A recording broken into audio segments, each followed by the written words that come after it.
Okay. 6 minutes. Okay. Go. Well, make him So, count. did you know all along that Carol would survive the fire? Yeah. But also, yeah, one of the tricky things about our show is it lives or dies by the surprises. So I can't tell you as much as you would want me to tell you. But you wouldn't really want me to tell you. Thank you. James, you were one of the most effective television bad guys we've seen in a very, very long time. That's good. But you seem so nice in person. So, what's the secret to channeling Joe? I think, it's about humanity, isn't it? It's about, and humanity often comes in strange and different, surprising guises. It's about giving the character a sense of humour. It's a really big deal.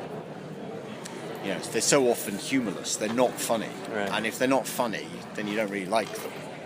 So, giving him a sardonic wit. If you're laughing at a character or with a character, and then you see that character to do something appalling, it creates an interesting friction in oneself. And especially, I try not to shy away from the violence or glamorize it. When I do it, I feel slightly sick when I'm doing it. It leaves a bad taste in my mouth, and that's as it should be, because I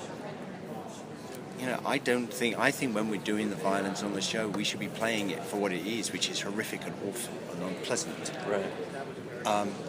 And I think if you shy away from it, you're sort of doing violence a disservice, in a way. There are plenty of shows on TV that I see, and I don't believe a word of the violence that I watch. I don't believe it. And in a way, what you're doing, that is anaesthetising people, because they're saying it doesn't hurt. There's no consequence to it. I think when people get hurt in our show, you really feel the pain. Oh yeah.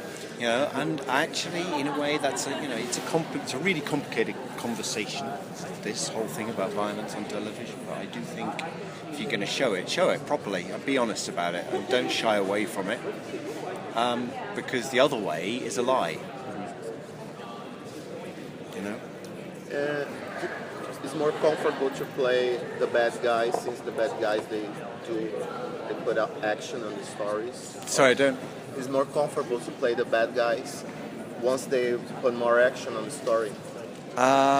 Is it more comfortable? So, I get, I'm comfortable playing any character, so it doesn't, as long as it appeals to me and I understand him and I get where somebody's coming from, then yeah, that doesn't really matter whether they're good guys or bad guys, is what I'm saying. As long as I can respond and empathise in a way and find a way to tell that man's story, then. I like the scenes where Joe would call Ryan on the phone, and they would have those conversations. Yeah. Those were, that was really good stuff. And I think it's kind of chilling, because he's so blasé, he's so banal. It's, that banality of evil it's absolutely true. He's so regular in those conversations, so chatty. And then when he killed the person in the house, what Joe did, yeah, you could almost sense that his pulse probably never even raised. No. And one of the things, that's good, thank you. One of the things I talked about with Kevin Williamson right earlier, I said, I don't think his pulse goes up above 40 ever. I think he's just got ice flowing through his veins. And I think, even when he's being nice to somebody, never trust him. I don't think he's got, everything. No serial killer is glamorous, no serial killer is cool or anything like that. They're all repulsive, repellent human beings who are doing it only for themselves. And I think it's really important. Nothing Joe does is real. Nothing. He has not one cell of empathy in his body. It's all about him. So even when he's being nice, even when he's being sympathetic or empathetic,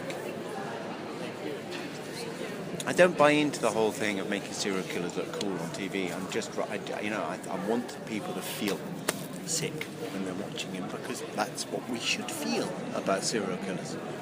You had to grow a beard for season 2, so was that a good thing or a bad thing? You have to wait and see. I thought it was very successful for what we had to grow it for. The last time we saw you, you had the beard for the season, and now it's gone. So about what episode do you lose the beard? Oh, well, that would be telling, wouldn't it? Yeah, that's... Is there anything in there. you can tell us about what your character's doing this season? We know you survive. Is there anything at all that you can tell us about where you're at? Only what I've been told I can tell you, which is he needs to find a new way, doesn't he? And he needs to take stock of what happened last year.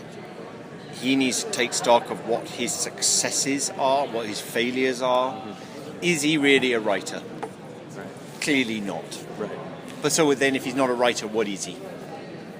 He's something else. And he needs to find that. He needs to find out what that is and who that is. And so there's a certain amount of introspection over the first few episodes about who he is.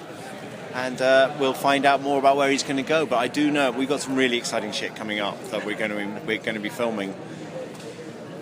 That is really dark and really interesting. And I think, one of the things about our show is that although it seems fantastical, I only ever feel it feels like it's only a breath away from reality.